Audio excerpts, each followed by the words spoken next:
Shall we begin? Γεια. Ονοματάκι σου. Ευτυχία. Λοιπόν, φτιάχνω τη ευτυχία. Αυτό πόσο χρειάζεται για να αγοράσω μήνυμα θα μαζέψει.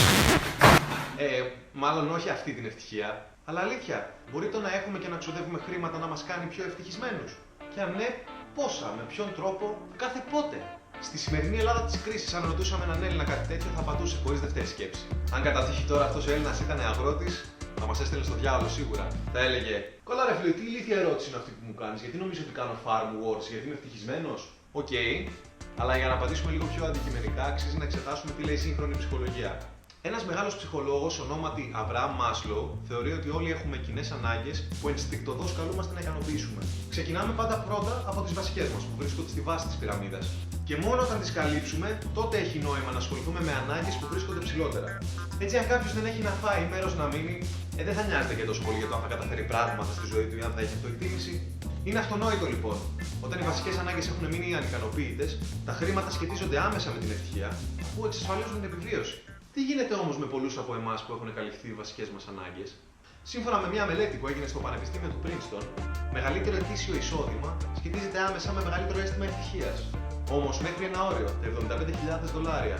Ενώ δηλαδή, όσο μικρότερο είναι το εισόδημα σε σχέση με τα $75,000, τόσο λιγότερο ευτυχισμένος νιώθει κανείς, το εντυπωσιακό είναι ότι όσο μεγαλύτερο και να γίνει, δεν φαίνεται να αυξάνει την ευτυχία. Καλές οι μελέτες, αλλά ας προσγειωθούμε λίγο στην πραγματικότητα. Αυτό που θα έκανε εμένα πραγματικά ευτυχισμένο είναι αν μετά από αυτό το βίντεο έχετε μάθει 2-3 πρακτικούς τρόπους ώστε να νιώθετε καλύτερα με τα χρήματα που ήδη έχετε και ξοδεύετε. Νομίζω ότι όλοι συμφωνείτε πως τα χρήματα σου δίνουν μια ευκαιρία τουλάχιστον να νιώσεις καλύτερα, ανάλογα με το πώς θα τα διαθέσεις. Δεν είναι λίγες όμως οι φορές που φαίνεται σαν να τα χαραμίζουμε. Ακριβώς γιατί προβλέπουμε λανθασμένα τι θα μας κάνει χαρούμενους, πόσο χαρούμενος θα μας κάνει και πόσο θα κρατήσει αυτή η χαρά. Πάρα πολλοί επαγγελματίες ψυχικής υγείας, 29 κατασκευαστές πλυντηρίων και εγώ, προτείνουμε να μην βασίζεστε τόσο πολύ στα υλικά αγαθά. Αλλά όποτε μπορείτε, αγοράστε εμπειρίες. Τα υλικά αγαθά αλλοιώνονται με την πάροδο του χρόνου, φέρνουν τη δυστυχία της σύγκρισης και συνηθίζονται εύκολα. Οι εμπειρίες από την άλλη είναι κάτι το τελείως καινούριο και διαφορετικό, έτσι δεν τίθεται θέμα συνήθειας και μένουν στον χρόνο με τη μορφή αναμνήσεων. Στο κάτω-κάτω, είμαστε το σύνολο των εμπειριών μας, όχι των αποκτημάτων μας. Οι εμπειρίες δίνουν ένα αίσθημα ταυτότητας. Υπάρχουν και κάποιες εμπειρίες που καλύτερα να ξεχνάγαμε. Παραδόξως, ο καλύτερος τρόπος για να νιώσει κάποιος όμορφα δίνοντας χρήματα είναι να μην τα ξοδέψει τον εαυτό του. Από ό,τι φαίνεται, είμαστε προγραμματισμένοι να νιώθουμε καλύτερα όταν προσφέρουμε.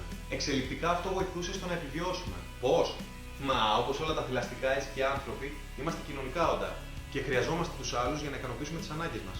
Έτσι, η ύπουλη φύση φρόντισε ώστε ο εγκέφαλός μας κάθε φορά που προσφέρουμε να παράγει ορμόνες όπως η δοπαμίνη, οι ενδορφίνες και η οκιτοκίνη, που μας κάνει να νιώθουμε υπέροχα, μειώνοντας το στρες και έχοντας θετικές επιδράσεις στην υγεία μας. Μάλιστα, νιώθει κανείς τόσο όμορφα που στα αγγλικά υπάρχει ο όρος «η μαστούρα αυτού που βοηθάει». Helpers high. Τι περιμένετε λοιπόν? Βγείτε έξω και προσφέρετε σαν να μην υπάρχει αύριο. Εγώ έχω ήδη φύγει.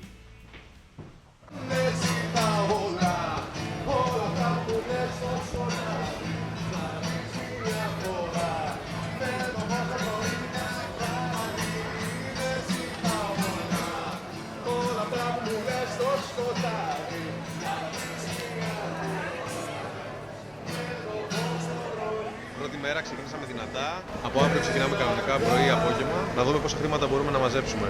Πεθαίνω για σένα, κι ας είσαι απάτη. Δεν πάει να είσαι ψέμα. Εγώ σε λέω αγάπη. Πεθαίνω για σένα, κι ας είσαι απάτη. Δεν πάει να είσαι ψέμα. Εγώ σε λέω αγάπη. Πάμε να δούμε τι μπορούμε να πάρουμε με τα λεφτά που βγάλαμε.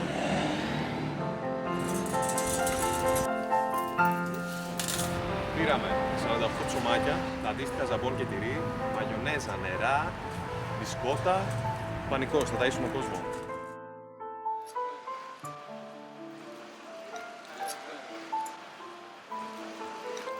Σκοτάρες, πιτσάρες, θέλει καλό.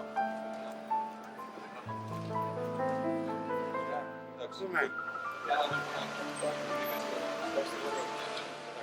για να δούμε. Είναι αυτή που έχει καταφέρει 60 χρόνια.